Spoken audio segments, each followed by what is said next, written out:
Էսա Թուրքիան կպատեր հարում է։ Սահմանների բացումը Հայաստանի Հանրապետության համար բազմաթիվ հնարավորություններ է ստեղծելու եւ կարող է լավ լինի,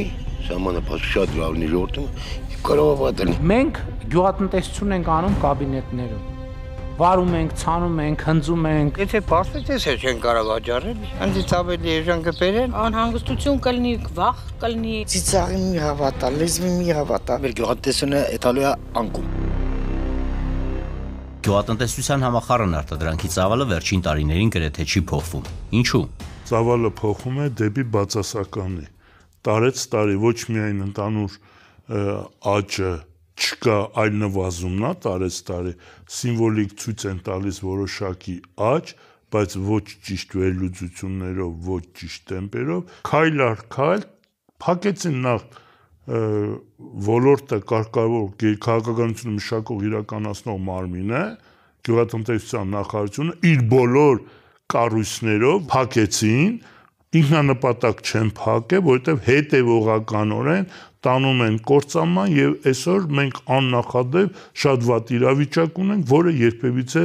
մենք երազում էլ չենք սպասում։ Ինչ խնդիրներ են առկա պարենային անվտանգության ապահովման առումով եւ ինչ է անհրաժեշտ անել դրանք լուծելու համար։ Ցորենի հացի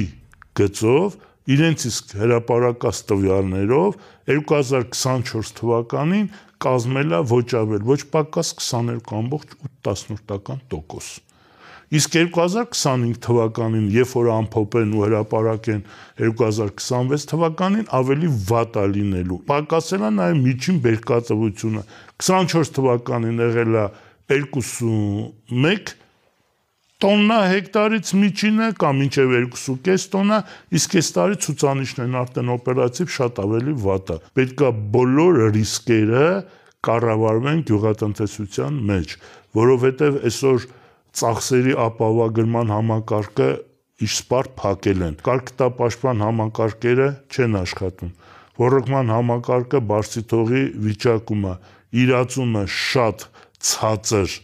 մագարտակում է գտնվում, իսկ շուկայում էլ, գիտեք, պահանջարկը հիմա մեծացել է, քիչ արտադրվել, աննորմալ գներ են, բարձր գներ են, որը չի կարելի այդպես տնտեսություն վարել։ Հայ-թուրքական սահմանի բացումը ինչպես կանդրադառնա Հայաստանի գյուղատնտեսության վրա, հաշվի առնելով հանգամանքը, որ Թուրքիայում սուբսիդավորվում են գյուղատնտեսության մի շարք ճյուղեր։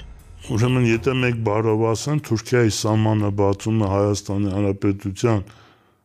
գոյություն չունեցող գյուղատնտեսության վրա կազդի այնպես։ Թող հասկանան այնպես բառի տակ ինչ է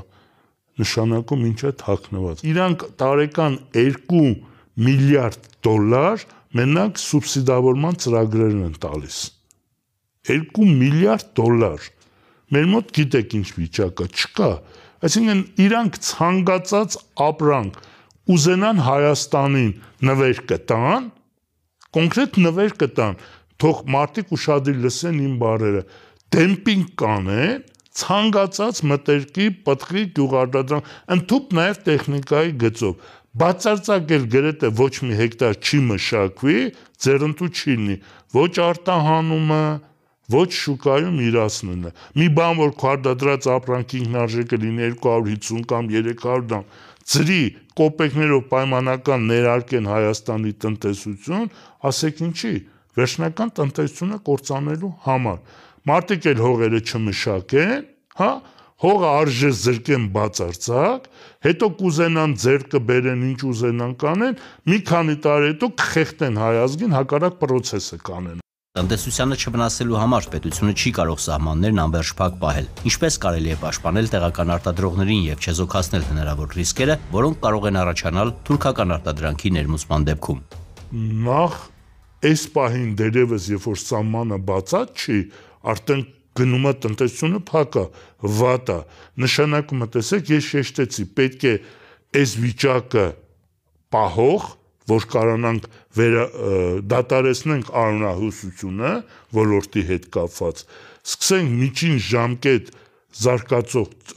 վերականգնող ծրագրեր, հետո նոր գնանք զարգացման։ Եվրամիության հետ Հայաստանի հարաբերությունների խորացումը Ռուսաստանում անհամատեղելի են համարում ԵԱՏՄ անդամ լինելու հետ, ինչ հետևանքներ կունենա Եվրասիական տնտեսական միությունից Հայաստանի դուրս գալը։ ԵԱՏՄ ընդունենք Ռուսաստանի Դաշնությունից, Կրասնոդարից, Ռոստովից, Պերմից, որտեղից ուզում հիմնականում ապրանքները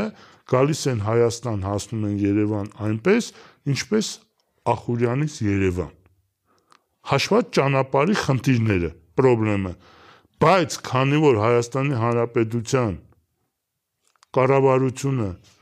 ոչ ճիշտ քաղաքականության արդյունքում նաև առևտրային հարաբերությունները, տնտեսական քաղաքականությունն է խեղաթյուրել, ժամանակ առ ժամանակ առաջանում են խնդիրներ սահմանի վրա անցակետերում կապված ապրանքի որակի փաստաթղթավորման հետ։ Դրանք հիմնականում ստեղծվել են դեղին քարտ ցույց տալու համար, տեսեք ձեր վիճակը ինչ է լինելու։ Օրինակ Հայաստանի Հանրապետությունից ապրանքը գնում ժամանակին մեքենայով, ֆուրով հասնում էր մինչև $2000, հա,